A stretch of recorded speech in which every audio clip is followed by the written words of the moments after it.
Good morning, Alex and friends. I'm Grace. Today is Monday, December 16th, 2024, and you're listening to Alex's News.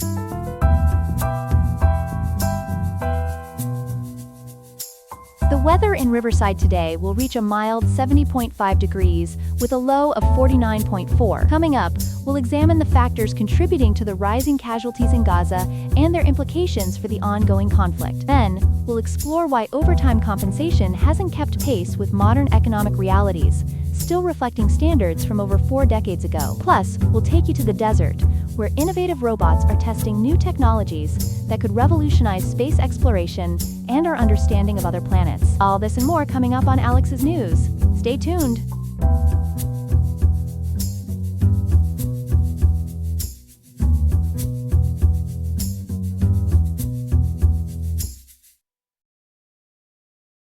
We begin with sobering news from Gaza, where the death toll continues to rise amid ongoing conflict. Joining us now is our international correspondent Ethan Parker with the latest developments. Ethan? Thank you, Grace. According to the Gaza Health Ministry, the death toll has now reached a staggering 45,000 Palestinians since the conflict began following Hamas's October 7th attack last year. Can you break down the most recent casualties for us? Yes, Grace.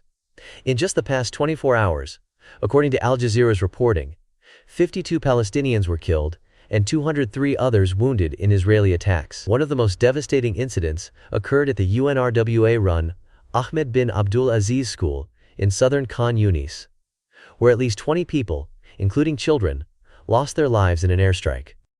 We're also hearing reports about attacks on other schools. What can you tell us about those? That's right. Military.com reports that an attack on the Khalil Awaida school in Beit Hanun resulted in at least 15 deaths. Additionally, 3 separate airstrikes in Gaza City killed 17 people, including 6 women and 5 children. What about the humanitarian situation on the ground? The situation is increasingly dire, Grace. According to the World Food Program, there are severe food shortages, and nearly 107,000 Palestinians have been injured since the conflict began. The majority of Gaza's population of over 2 million has been displaced, and hospitals are facing critical shortages of essential supplies, including medicines and fuel. And I understand there have been casualties among journalists and aid workers as well? Yes, sadly. Al Jazeera reports that one of their journalists, Ahmed al-Law, was killed in an airstrike. Additionally, 3 civil defense workers lost their lives in an attack on the Nusayrat refugee camp. Thank you for that comprehensive update, Ethan. We'll continue to follow this developing situation. And now for our second story of the morning. Joining us to discuss a major development in labor law is our business correspondent, Chloe Martinez. Chloe, tell us about this significant court ruling affecting millions of American workers. Thanks, Grace. Just 25 days ago, on November 21st, U.S. District Judge Sean D. Jordan in Texas delivered a ruling that effectively blocked the Biden administration's ambitious overtime rule, which was set to take effect in just 16 days on January 1st, 2025. What exactly would this rule have changed for American workers? According to Department of Labor statistics, the rule would have made about 4.3 million salaried workers newly eligible for overtime pay by raising the salary threshold from $35,568 to $58,656, with automatic updates every 3 years. We're already seeing some real-world impacts from this ruling, aren't we? Yes, Grace. One striking example comes from Ohio State University, where the administration had proactively given raises to 306 employees, totaling over $2 million, in preparation for this rule. While they're allowing employees to keep these raises through 2024, they've announced they'll be rescinding them after that.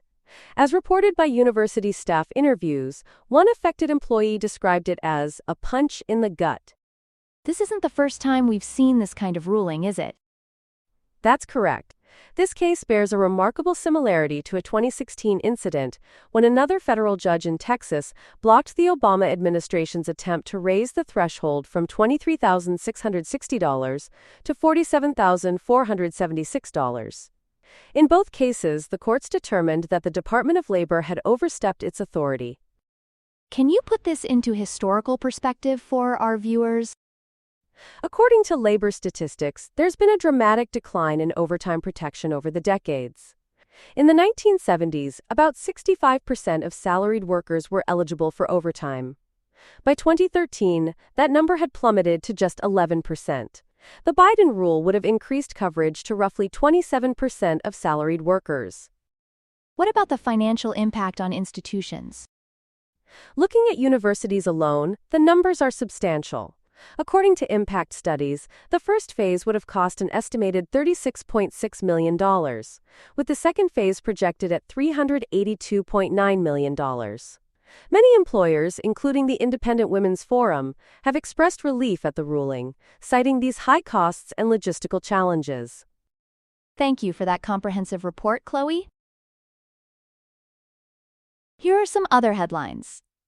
Via Monte Napoleone in Milan has overtaken New York's Fifth Avenue as the world's most expensive retail destination. The Italian shopping street now commands rents of €20,000 per square meter, surpassing Fifth Avenue's €19,537. The 350-meter stretch attracts millions of visitors and houses prestigious fashion brands, with shoppers spending an average of €2,500 per purchase.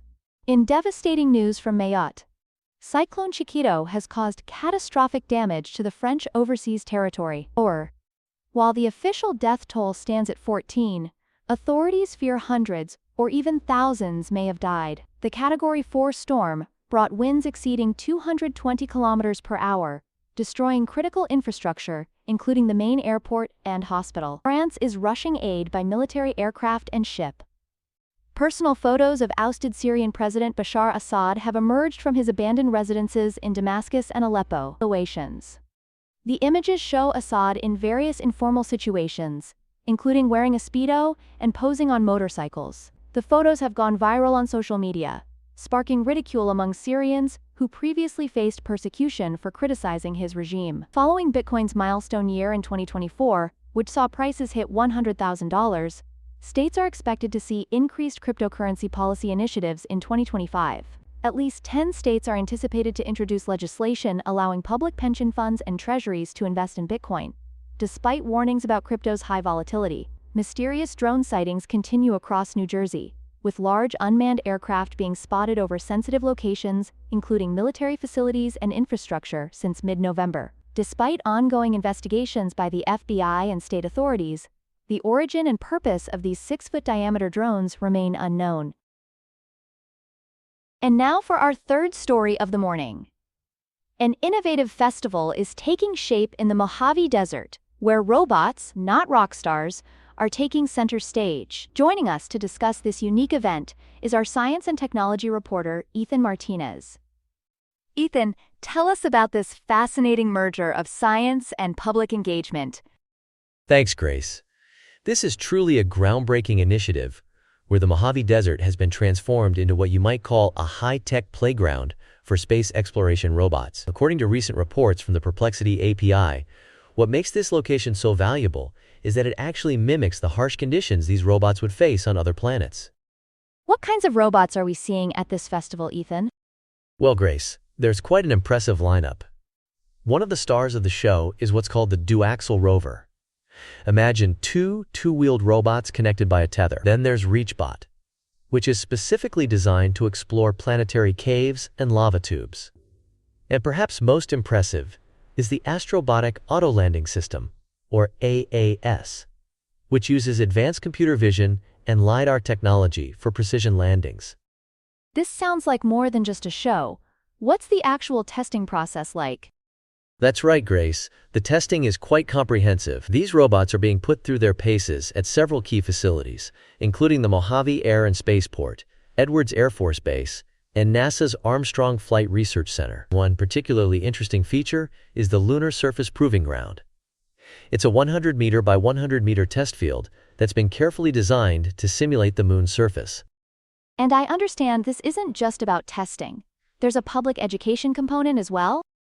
Exactly. This represents a major shift in how space agencies and private companies approach testing. Rather than conducting all tests behind closed doors, they're opening up the process to the public. It's giving civilians a front-row seat to see exactly how we're preparing for future space exploration. And it's worth noting that this builds on a rich history. According to historical records, this area has been used for space-related testing since the 1940s, when the Jet Propulsion Laboratory first conducted missile tests near Leech Spring. Thank you, Ethan, for bringing us this fascinating look at how the Mojave Desert is helping shape the future of space exploration. Thank you, Grace. That's all we have for now. Today's episode was made by Alexander King with Claude Sonnet 3.5, the Perplexity API, and the Google Cloud Text-to-Speech API. I hope you have a great day. I'll see you tomorrow, Alex.